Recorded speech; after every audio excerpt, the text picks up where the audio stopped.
Welcome back to the channel. Thank you guys for hanging with me on this Tuesday. And if you went out of your way to like, comment, or subscribe, thank you. All right, so if you look at my thumbnail, that is from a Bassmaster Open on Lake Eufaula in Oklahoma. And you have the entire top 10 of that tournament fishing in one general area of the lake. It looks like 7 boats are in that one creek. There's a couple guys on the outside. And there's a very good lesson to be learned in a situation like that. Now, before I saw this, I kind of realized that there was probably a lot of live scoping going on, and I know how lakes are in that part of the country where muddy, dirty water is pretty common. So when you have situations like that where most of the lake on a hard rain will turn into mud, a lot of fish don't tend to live in those areas. So this is very important if you fish any of those lakes that have big feeder creeks in them and you get a lot of rain. If those areas muddy up, that can ruin a spawn. There's just not going to be a whole lot of extra life thriving in those type areas. So for that lake, apparently that's a big deal, is spinnerbait and flipping, fishing shallow, learning how to fish muddy water. But in this tournament with live scope, you have the clearest water is always down by the dam, and that's what everyone was keying in on. So that was dominating that part of the lake. Now, this is a situation where lakes get dominated in certain sections. Now, any lake I've ever been to, it always seems like the biggest fish that get in the biggest schools, that are the tournament winners, are closest to the dam. Now, most people know that fish tournaments. So for that reason, that part of the lake gets more fishing pressure, which is going to open up other sections of the lake. Now, there are times a year, like the fall, where those fish have just been pressured more than the fish that may be way up the river. Fish way up the river aren't going to be pressured if they're out in the river channel. They've got to get on something before they're pressured. Now, those fish that live down by the dam, if they're on a hump, they're on a point, there's all kinds of different things that they can be pressured on in different depth ranges.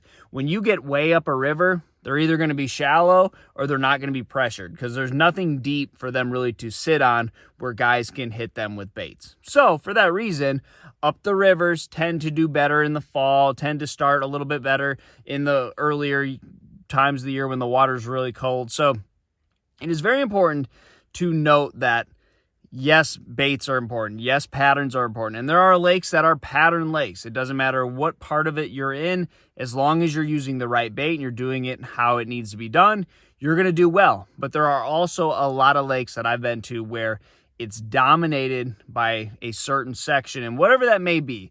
I've fished Okeechobee a lot. It seems like that lake is very area heavy. There's typically 1 or 2 areas that dominate most of the paychecks and the top 10.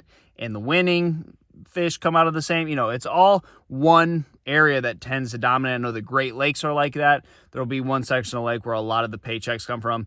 And I don't necessarily know if I can attribute that to just one thing. Like grass lakes, they tend to have more fish in the areas that have healthier grass. Lakes that have better spawning habitat, or lakes that are really deep in the flatter parts of those deep lakes, the flatter creeks, and those are going to hold more largemouth.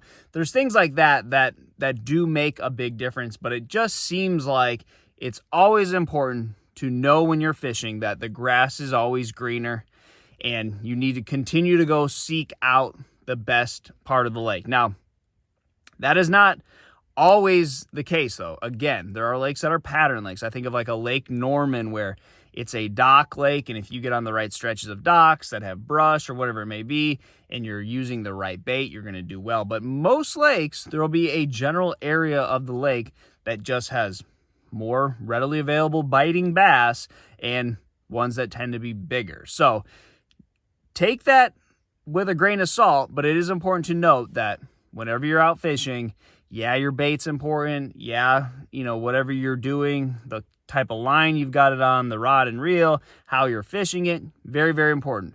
But the area that you're in sometimes can be more important than what you're doing. So, and obviously, just because you're in the right area doesn't mean you're always going to catch fish. You got to be still using the right bait and know how to use it and all that. But I think it is very important to know that the grass is always greener, and you always need to be looking for a better area, or an area that is turning on. So try that, guys. Good luck to you, and I'll see you on the water.